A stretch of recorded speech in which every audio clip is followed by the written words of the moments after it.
சிருஷ்டிப்பின் புகைப்பட நாடகம். இஸ்ரேலின் முதல் ராஜா சவுல் ஆவார். அவர் உயரமானவர். அவரது தலையும் தோள்களும் அவரது சகோதரருக்கு மேலே இருந்தது. மேலும் மனுஷருடைய கண்ணோட்டத்தில் சிறந்தவராய் காணப்பட்டார். கணிசமான ஞானத்தையும் பெற்றிருந்தார். உண்மையில் அதுவே அவரது தோல்விக்கும் காரணமாய் அமைந்தது.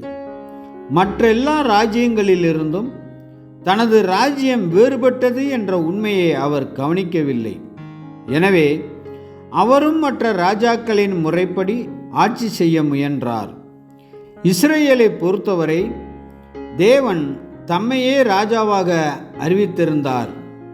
சிங்காசனத்தில் இருந்தவர் உண்மையில் தேவனுடைய பிரதிநிதியாக இருந்தபடியால் அதில் அமர்பவர் எல்லாவற்றிலும் தேவனால் வழிநடத்தப்படுவது இன்றியமையாததாய் இருந்தது.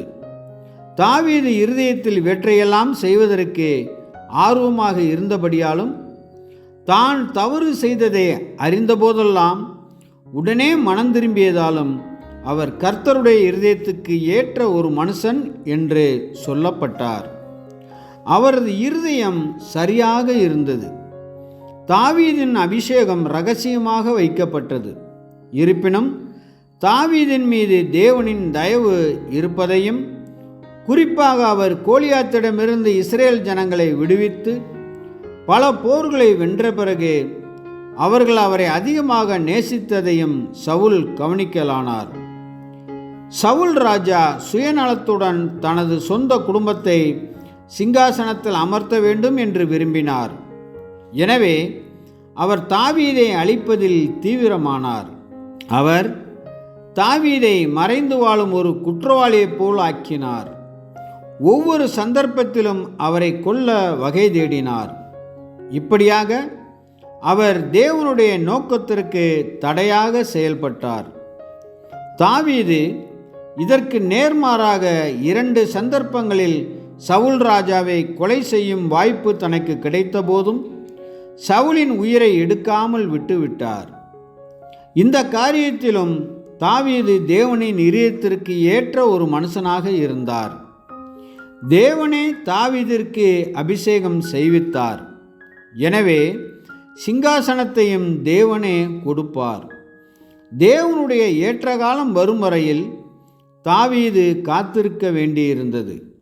சவுலின் உயிரை தப்புவித்ததில் தாவீது, நான் அபிஷேகம் பண்ணினவர்களை நீங்கள் தொடாமலும் என்னுடைய தீர்க்கதரிசிகளுக்கு தீங்கு செய்யாமலும் இருங்கள் என்கிற கர்த்தருடைய சித்தத்திற்கு இசைவாக செயல்பட்டார்.